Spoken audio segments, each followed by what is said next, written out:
இப்போ என்ன சாமி பத்தானு இங்கே தான் தூங்குவாங்களா? என் தங்க பத்தானும் என் உள்டி எதுக்கு வாழாடுதான்? பிள்ளையோட பேர் பிள்ளைக்கு தெரியுமா? என் அழகு எதுக்கு நீ வீட்டை விட்டு தப்பிச்சு போன நேத்தி? வாயில் ஈரமாக இருக்குது. அப்போ இன்னும் ஏதாவது ரத்தம் வந்திருக்குமோ? ஓடி போயிட்டு வாய் ஃபுல்லாக ரத்தம் கொப்பளிச்சிக்கிட்டு வரான் பாப்பா. எப்படி இருக்கும் எனக்கு? வாயிலேருந்து ரத்தம் ஊற்றுது. எங்கேயோ மேலே ஏறி காம்பவுண்ட்லேருந்து இறங்கி குதிச்சியா? உன் ஓட்டப்பல்லே உன் வாயை உடச்சிருக்கும். எதுக்கு அனாவசியமான வேலை செய்கிற? நீ நல்லவன் அப்படின்னு இந்த உலகம் உன்னை நம்பிக்கிட்டு இருக்கு. ஆனால் நீயும் கெட்டவன் தான் அப்படிங்கிறத இந்த உலகத்துக்கு காட்ட வேண்டிய நேரம் வந்துடுச்சு. தப்பிச்சு போய் வாயை உடச்சிக்கிட்டு வர்றதெல்லாம் ஒரு பொழப்பாடா உனக்கு?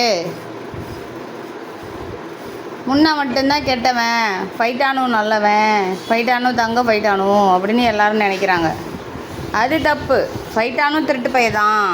ஃபைட்டானும் திருட்டு வேலைலாம் செய்வான். இந்த மாதிரி வாலாட்டுவான், அப்புறமா தப்பிச்சு ஓடி போவான். ஆமாம் தானே? என் தங்க பாப்பு, என் தங்க பாப்பு எதுக்கு ஓடிச்சான்? அதுக்கு என்ன வேலையா வெளியில்? பிள்ளைக்கு அடிபட்டுருச்சு இல்லை? வாய் வலிக்குது இல்லடி? இங்கே பாரு வீங்கி போயிருக்கு.